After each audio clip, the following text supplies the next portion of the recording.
These ties that historically the Liberian government have with the United States in order to try and galvanise what she is calling for direct aid. Now, the United States has already pledged around $100 million worth of medical equipment. They've also, through the body of the CDC infection unit, been helping with logistics and managerial organisation of some of these medical facilities in Liberia. But what the President is really calling for is direct involvement. They want the United States to come up and set up directly and manage treatment facilities in Liberia. The Liberian President, in a letter to the US President Barack Obama, said that they are around 1,000 beds short in order to treat the growing number of Ebola patients, and that's really what she is calling out now for more international support to try and make up that shortfall.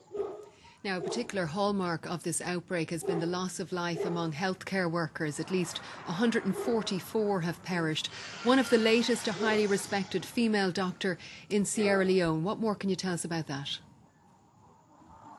Yes, Dr. Olivette Buck was one of the key doctors leading the fight against the Ebola epidemic in Sierra Leone. This is the country which borders Liberia, the third country to become infected during this spread of the Ebola outbreak.